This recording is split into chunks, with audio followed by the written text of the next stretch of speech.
everyone, welcome to Crazy Physics. Today's video is most important for the purpose of JAST exam. अभी जो JAST exam होने वाला है after कुछ दिनों में, तो मैंने जस्ट उसी एग्जाम को देखते हुए मैंने कुछ सीरीज स्टार्ट की है आज से। ये जो इस सीरीज में क्या होगा, इस सीरीज में जो इम्पोर्टेंट टॉपिक हैं, जो मेनली जो वाइड जो 6 सब्जेक्ट हैं, लार्ज सब्जेक्ट हैं, उन्हीं 6 सब्जेक्ट से जिन टॉपिक से मेनली जो क्वेश्चन आते हैं उन्हीं टॉपिक को मैं कम्प्लीटली यहाँ पे डील करवाने की कोशिश करूँगी। उन टॉपिक से रिलेटेड जो अभी तक पास्ट में जो क्वेश्चन आए हुए हैं JAST में, टिफर में, गेट में, नेट में, उन सभी क्वेश्चंस को मैं यहाँ पे करवाऊंगी। ये वीडियो है JAST के लिए इम्पोर्टेंट है, लेकिन this video is more important is also for CSIR NET, GATE, JAST, TIFR and many other PhD universities exam. तो अदर एग्जाम्स के लिए भी this video is very very important. So please don't skip this video and watch till the end and please share this video. Okay, तो let's start. आज का topic है वो quantum mechanics से है, टॉपिक है वो हाइड्रोजन एटम है। बेसिकली मैं शॉर्टकट में करवाऊंगी, कैसे है जो है टॉपिक को है अभी एक्सप्लेनेशन के साथ करवाऊंगी तो बहुत ज़्यादा टाइम लगेगा, ठीक है। तो सब कुछ ब्रीफ में करवाने की कोशिश करूंगी। तो बेसिकली जो हाइड्रोजन एटम है उस पर सबसे पहले है बोहर ने पोस्टुलेट दिए थे। बोहर ने जस्ट अपनी इमेजिनेशन से दिए थे, कुछ भी उसके पास कुछ भी जस्टिफिकेशन नहीं था, कोई भी उसके पास रिजल्ट नहीं था मैथमेटिकली, जस्ट उसने अपने पोस्टुलेट दिए थे।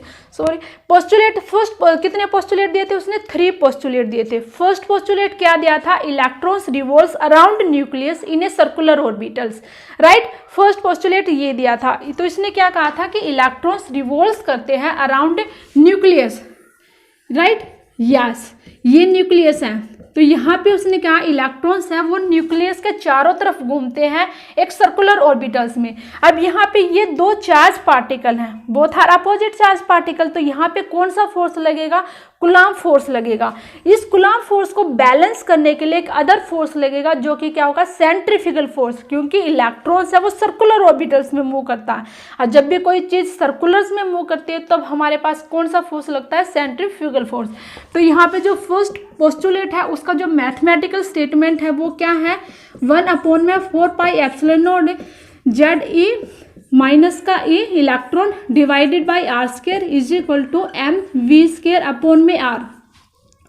सेकेंड पोस्टुलेट क्या दिया था कि ऐसे ही न्यूक्लियस है, न्यूक्लियस के चारों तरफ तो बहुत सारे सर्कुलर ऑर्बिटल्स हैं, राइट।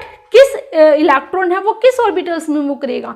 तो सेकंड पोस्टुलेट है वो क्या दिया था? Electrons revolves in only in those orbitals which have angular momentum is equal to the integral multiple of h cut, right. तो सेकंड पोस्टुलेट क्या दिया था?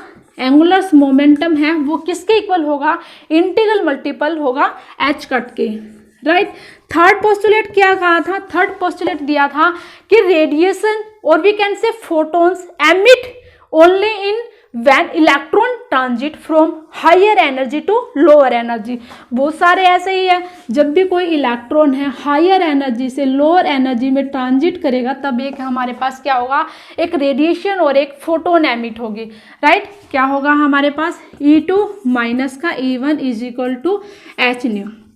ये हमारे पास है 3 पोस्टुलेट है जिनका हमारे पास है मैथमेटिकली इवर्जन। देन आफ्टर दैट उसने क्या कहा? अब हमने क्या करना है? इन्हीं जो मैथमेटिकली जो लिखा है मैंने, इन्हीं का यूज़ करते हैं हमें radius, velocity, time period, frequency, angular frequency और एनर्जी, ऑल दैट ये सभी हमने फाइंड आउट करने हैं। अब मैं ये फाइंड आउट नहीं करने बताऊंगी, आपको याद कैसे करने हैं रेडियस, वेलोसिटी, टाइम पीरियड, वो सब बताऊंगी, क्योंकि वो ज़्यादा इंपॉर्टेंट है, ठीक है। क्वेश्चन है मेनली वहीं से आते हैं। तो फर्स्ट है रेडियस। रेडियस कैसे निकालने हैं? R है उसको हम कैसे लिखेंगे? R is equal to n² s² ε0 divided by pi m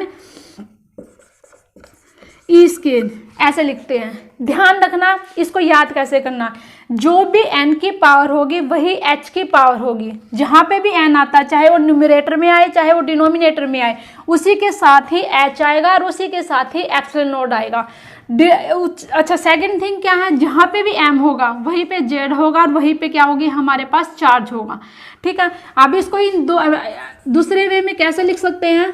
4πε0 n² H cut square divided by M Z E square. इसको सेकंड मेथड में हम ऐसे लिख सकते हैं, राइट। ध्यान से देखो, हम इसको है सेकंड है ऐसे लिख सकते हैं 4 pi epsilon naught N square H cut square divided by M Z E square. यहाँ पे याद क्या रखना, जब भी मैं 4 पाई एप्सिलॉन नॉट लिखती हूँ तो यहाँ पे एच कट आएगा। जब मैं इस फैक्टर को अवॉइड करती हूँ तो यहाँ पे क्या आएगा, ऐसे आएगा, राइट। तो इसको आई थिंक आपको अभी अच्छे से दिखाई दे रहा होगा, ओके। तो अब क्या करते हैं, अच्छा अनदर वे में हम इसको कैसे लिख सकते हैं, R is equal to N square upon में Z into A naught. Where A naught क्या होती है, बोहर रेडियस होती है which is equal to 0.53 angstrom, right. और ए नोट है यहाँ पे किसके इक्वल आएगी, ए नोट आएगी H square epsilon naught divided by M pi M E square, ये होती है, राइट। तो यहाँ पे है आपको इसमें सिर्फ 3 बातें याद रखनी है रेडियस में। क्या, फर्स्ट ऑफ ऑल रेडियस है is directly proportional to N square, inversely proportional to Z and M. ये फैक्टर्स याद रखने हैं। क्वेश्चंस कहाँ पे आते हैं, एम मास को लेके आते हैं, वो किसके प्रिपोर्शंस हैं, एन स्क्वायर के, किसके इनवर्सली प्रिपोर्शंस हैं, जी के, जेड के। तो यस, अब है वेलोसिटी।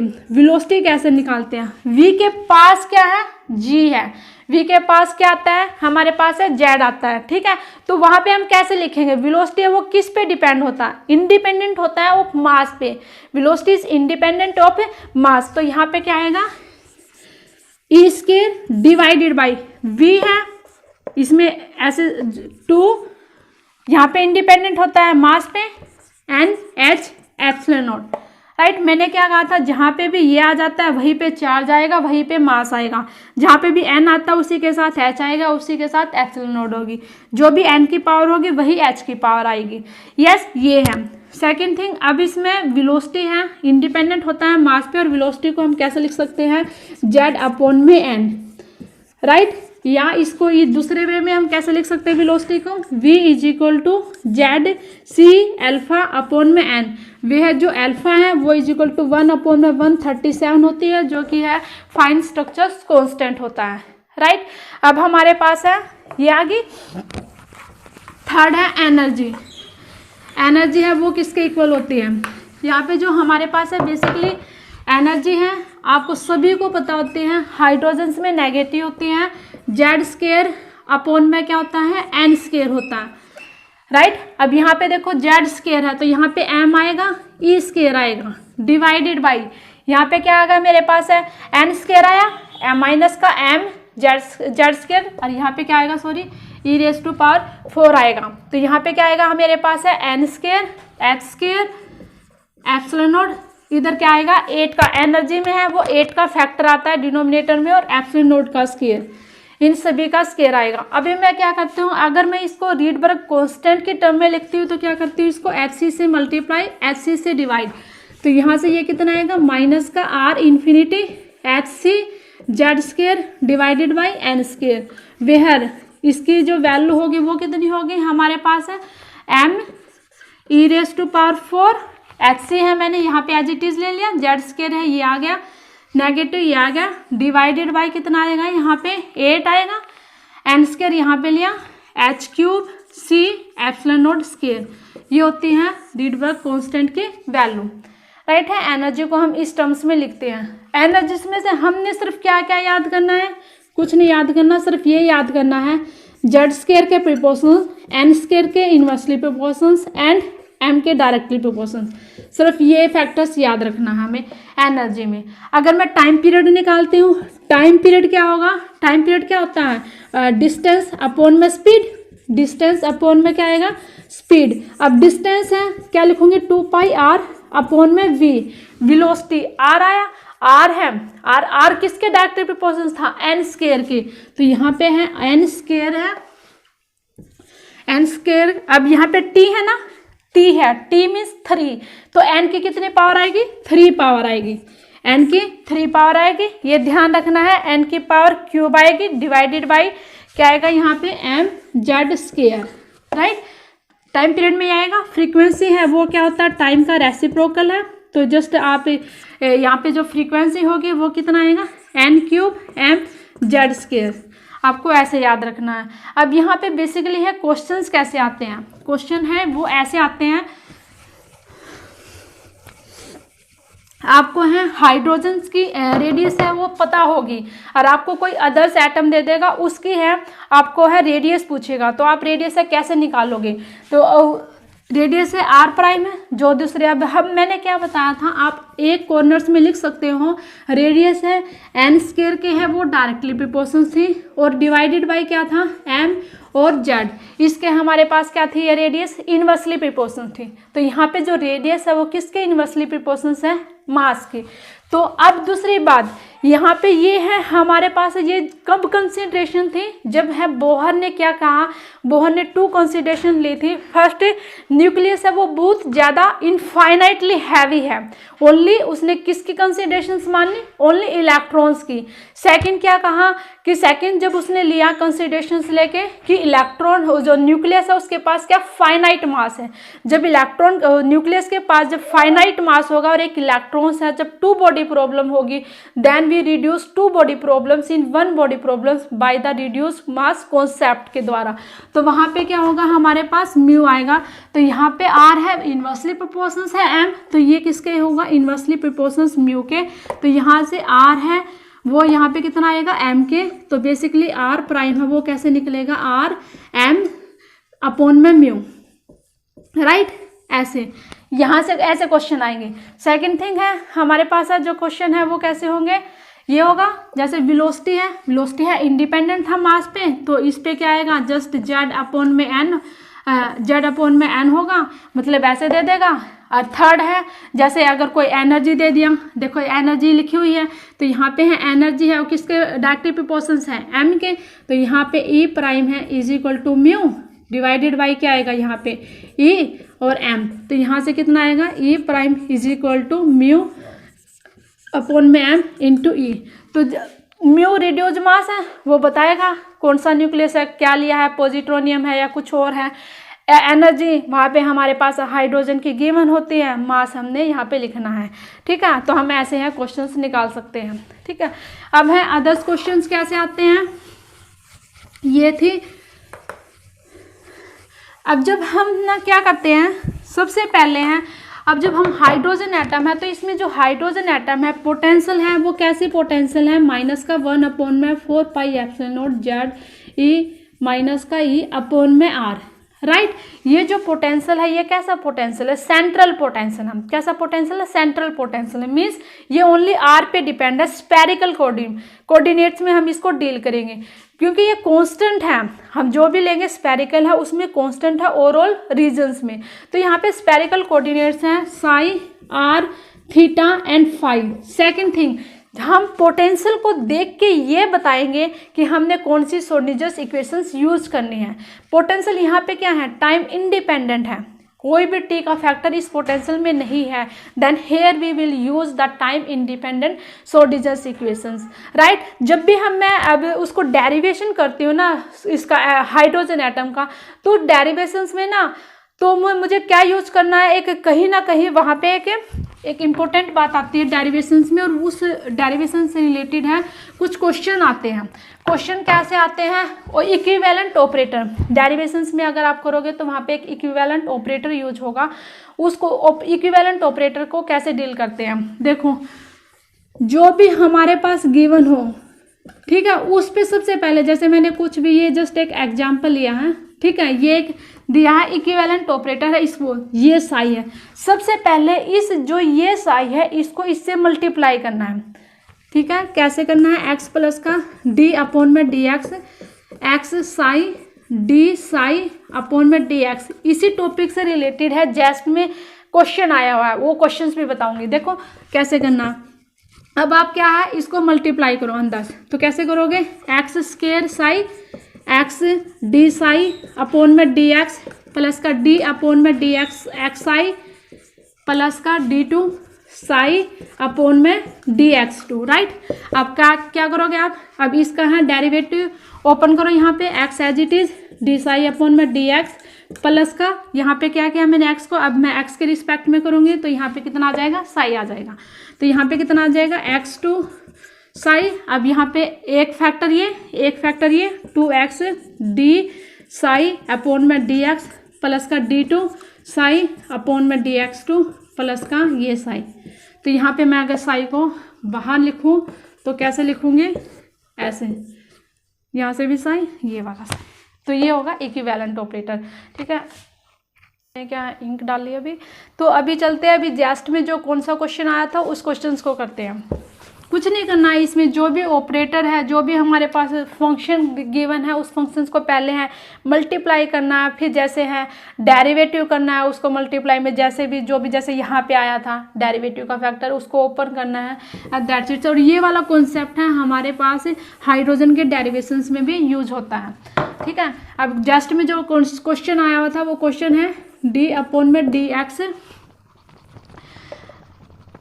माइनस का एक्स इंटू डी अपॉन में डी एक्स प्लस का एक्स। इसको कैसे करेंगे, यहाँ पे क्या है, साई ऑपरेट है, तो यहाँ पे करो, इसको ओपन करो, डी अपॉन में D x minus x D upon में डी एक्स साई प्लस का एक्स साई, राइट। अब इसको है क्या करो, अंदर मल्टीप्लाई करो, d2 साई अपॉन में dx2 प्लस का d अपॉन में dx एक्स साई।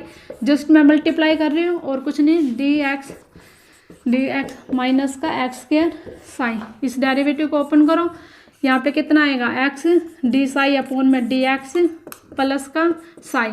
अब इसको आप सोल्व करो, ये वाला प्लस में, यहाँ से मैंने इसका ओपन किया, ये माइनस में कैंसिल हो गया, तो यहाँ से कितना आ गया, d2 अपॉन में डी x2 माइनस का इधर से एक्स स्क्वायर और ये प्लस का 1। ये जस्ट में क्वेश्चन आया था जस्ट 2013 में, राइट। तो इस क्वेश्चन को हमने ऐसे करना है। ठीक है, अब इसके बाद आता है हमारे पास है डीजनरेसी का फैक्टर। डीजनरेसी मीन्स हाइड्रोजन्स में डीजनरेसी है वो 2 टाइप्स की, एक होती है विदाउट स्पिन और एक होती है विद स्पिन। जब विद स्पिन की बात आती है ना, विद स्पिन मतलब कुछ ऐड हो गया यहाँ पे, विद मतलब उसके साथ है, तो कौन सी 2n²। जब विदाउट स्पिन की बात आती है, विदाउट स्पिन मतलब कुछ नहीं है, क्या नहीं है, 2 नहीं है, ओनली n², राइट। ऐसे करनी है। अब यहाँ पे डीजनरेसी मीन्स, डीजनरेसी कहाँ पे अप्लाई, जब एक एनर्जी आइगन वैल्यू के कोरस्पोंडिंग बहुत सारे आइगन फंक्शन एग्जिट करते हैं, वहाँ पे डीजनरेसी एग्जिट करती है, राइट। अब देखो सबसे पहले मैं आपको बताऊंगी हाइड्रोजन एटम का वेव फंक्शन है उसको कैसे लिखते हैं। हाइड्रोजन एटम का वेव फंक्शन है, नोटेशन है 1s भी लिख सकते हैं, gs ग्राउंड स्टेट भी लिख सकते हैं, 1 0 इस नोटेशन में भी लिख सकते हैं, साई 1 0 0 इस नोटेशन में भी लिख सकते हैं। आपकी इच्छा, आप कैसे भी लिख सकते हो। कैसे लिखेंगे, √z³ divided by pi a0³ e⁻⁻ minus का zr अपॉन में n a0, ये है। ठीक है, अभी मैं आपको ट्रिक में बताऊंगी कैसे 2 के, यहाँ पे तो है n की वैल्यू है L1 है, L0 M0 है। अब यहाँ पे जब n की वैल्यू 2 लेती हूँ उसके कोरस्पॉन्डिंग है वेव फंक्शन कितने एग्जिट करते हैं, उन वेव फंक्शंस को याद कैसे करना है, उनकी ट्रिक। ठीक है, तो देखना कैसे करते हैं। अच्छा, यहाँ पे देखो फॉर n = 2 L की वैल्यू कितनी एग्जिट करेंगे, 0 and 1, L = 0, ML = 0, for L = 1, then ML = -1, 0 and 1, then here यहाँ पे कितने वेव फंक्शंस 2 0 0 2 1 0 2 1 -1 2 1 1, ये 4 वेव फंक्शन एग्जिट करेंगे। ये कौन सा हमारे पास, वो ग्राउंड स्टेट का था, ये कौन सा हमारे पास first excited state. First excited state में n की वैल्यू कितनी होती है, 2। तो यहाँ पे जो भी मैंने ग्राउंड स्टेट में वेव फंक्शंस लिखा था ना, जस्ट उसको एज इट इज लिखना है इन चारों में। ठीक है, डिफरेंस क्या होगा, ग्राउंड स्टेट में n की वैल्यू कितनी थी, 1, लेकिन फर्स्ट एक्साइटेड स्टेट में n की वैल्यू कितनी होगी, 2। जस्ट n की जगह पे मैंने कितना लिखना है, 2 लिखना है। तो यहाँ पे लिख दो आप √z³ अपॉन में पाई a0³ e⁻⁻ माइनस का zr अपॉन में 2 a0। यहाँ पे भी ऐसे लिखो कैसे लिखने मैं आपको बताऊंगी, इसको याद कैसे करना है। इम्पोर्टेंट क्या है, आपको कोई चीज़ याद कैसे रहती है, आप उसको एग्जाम में कैसे डील करते हो, राइट। तो पाई ए नोट क्यूब मैंने कुछ नहीं लिखा, जस्ट मैंने वही लिखा जो ग्राउंड स्टेट का था। ग्राउंड स्टेट में एन की जगह यहाँ पे 1 था, मैंने यहाँ पे सिर्फ एन को 2 से रिप्लेस किया।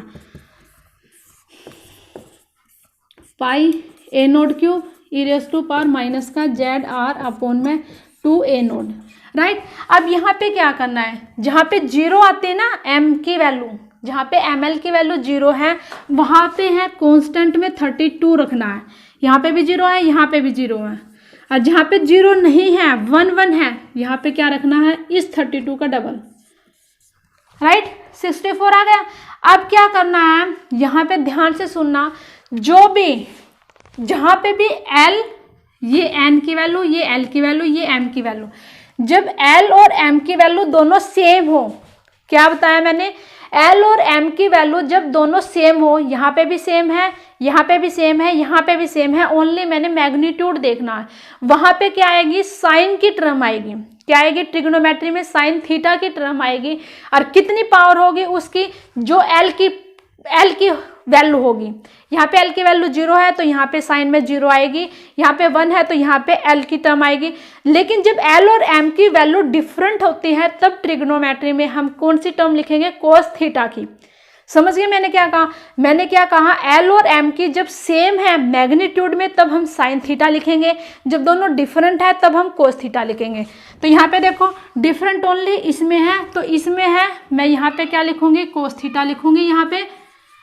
यहाँ पे साइन थीटा की पावर है 0 आएगी तो वो 0 होगी, यहाँ पे है साइन थीटा लिखूंगी, और यहाँ पे भी मैं क्या लिखूंगी, साइन थीटा लिखूंगी, राइट। अब लिखना है मैंने एम एल, ये तो अब एल की दूसरी बात, एल में एक लिखते हैं आर की पावर कितनी है, ठीक है। एल की जितनी भी वैल्यू होगी ना, जैसे एल की वैल्यू 0 है, यहाँ पे 1 है, यहाँ पे 1 है, यहाँ पे 1 है, तो आर की भी उतनी ही पावर होगी। अब आर का फैक्टर देखो किसके साथ है, एक्सपोनेंशियली के साथ है। इस 2 को रिमूव करना है और ये वाली टर्म एज इट इज लिखनी है। किस में, यहाँ पे लिखूं जेड आर अपॉन में ए नोट, यहाँ पे भी जेड आर अपॉन में A naught, and here Z R upon में ए नोट, राइट। यहाँ पे क्या लिखना है, यहाँ पे 2 में से सब्ट्रैक्ट करना है, बस मैं एक मेथड बता रही हूँ, आप याद इस तरह से रख सकते हो, ठीक है। अब आप एम एल को देखो, यहाँ पे ये एम है, एम की पावर कितनी, 0 है, 0 है, -1 है, 1 है, किससे लिखेंगे, e raise to power iota m l, e raise to power iota दिखाई नहीं दे रहा, तो यहाँ पे इसको कैसे लिखेंगे, यहाँ पे ए, यहाँ पे इसको इस फैक्टर से लिखेंगे, e raise to power iota m l 5। अब यहाँ पे देखो एम एल की पावर 0 है, एनीथिंग पावर 0 1, यहाँ पे भी 1 आएगा, यहाँ पे -1, तो E raise to power minus का iota 5, E raise to power iota 5, ये हो गया। अब यहाँ पे क्या करना, इसमें माइनस है तो ये वाली टर्म है पॉजिटिव रहेगी, ये कंप्लीट पॉजिटिव है तो यहाँ पे माइनस साइन लगाना, ये वाला आपको ऐसे याद रखना वेव फंक्शन, ठीक है। तो अब आगे चलते हैं, इन वेव फंक्शंस को है आपको है ऐसे याद रखना है। तो आगे की जो वीडियो है वो भी बहुत ही इम्पोर्टेंट होने वाली है, बिकॉज क्योंकि आज मैंने थोड़ा सा कुछ थ्योरी के बारे में बताया था और कुछ मैंने ये कैसे याद रख सकते हैं। आगे की जो वीडियो है वो बेसिकली है, कंप्लीटली है, जस्ट में जो क्वेश्चन आए हुए हैं प्रीवियस, जो गेट में नेट में जितने भी जो क्वेश्चन आए हुए हैं इस टॉपिक के ऊपर है, उन क्वेश्चंस को कैसे डील करना है इन शॉर्टकट वे में मैं वो करवाऊंगी। तो please watch so please watch this video, okay, so thank you and please share this video and subscribe my channel, ठीक है, okay, thank you।